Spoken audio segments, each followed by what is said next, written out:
क्षेत्र में तालाबंद घर को निशाना बनाते हुए 3 आरोपियों ने 4 लाख से अधिक के माल पर हाथ साफ किया था।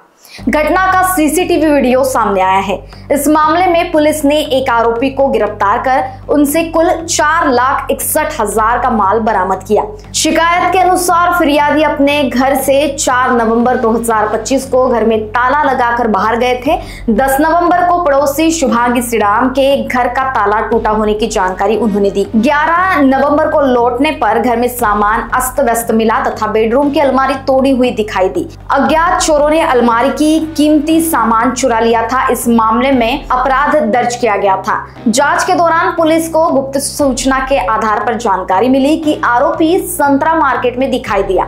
मौके पर पहुंचकर पुलिस ने आरोपी समर उर्फ भांजा अशोक वर्मा को गिरफ्तार किया। पूछताछ में उसने 2 साथियों मंथन उर्फ साकोरे तथा राहुल गायकवाड़ के साथ चोरी करने की बात कबूल की। पुलिस ने आरोपी को गिरफ्तार कर उसे मेमोरेंडम के आधार पर चोरी का मुद्देमाल जब्त किया है। पोलीस ठाणे अंबाझरी अंतर्गत फिर्यादी जनार्दन शंकरराव लवणकर हे त्यांच्या मूळ गावी गेलेले होते दिनांक 4/11/25 रोजी। तर दिनांक 10/11/25 ला त्यांच्या शेजाऱ्यांनी सांगितलं की त्यांच्या घराचा दरवाजा कडिकुंडा तुटलेला आहे। यावरून त्यांनी घरी येऊन बघितले असता त्यांच्या घरातली रोख रक्कम आणि सोन्याचे आणि चांदीचे दागदागिने असा काही किमती दस्तावेज अज्ञात आरोपींनी चोरून नेलेला होता। याबाबत फिर्यादींनी दिलेल्या तक्रारीवरून पोलीस ठाणे अंबाझरी येथे अपक्रमांक 537/25 याप्रमाणे गुन्हा दाखल करण्यात आलेला होता।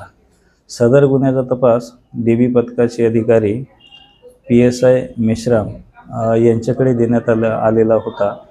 PSI मेश्राम यांनी आपले गोपनीय सूत्र नेमून गिट्टी खदान पोलिसांच्या देखील सहकार्याने यातील जो आरोपी आहे सागर उर्फ भांजा अशोक वर्मा याला संतरा मार्केट येथून ताब्यात घेतलेला आहे आणि आरोपीकडून सदर गुन्ह्यातील मुद्देमाल जप्त करण्यात आलेला असून इतर देखील पोलीस ठाणे अंबाझरी हद्दीत करण्यात आलेल्या 2 गुन्ह्यांची आरोपींनी कबुली दिल्याने इतर देखील 2 गुन्ह्यातला मुद्देमाल या ठिकाणी जप्त करण्यात आलेला आहे। एकूण आतापावे तो 4,61,000 रुपयाचा मुद्देमाल रिकवर करण्यात आलेला असून इतरही यात 2 आरोपी असल्याचे निष्पन्न होत आहे आणि त्यांचा तपास सुरू आहे। पकडण्यात आलेले जे आरोपी आहेत हे रेकॉर्डवरील आरोपी आहे। या देखील हे जबरी चोरीच्या तसेच घरफोडीच्या गुन्ह्यामध्ये सामील आहेत। हे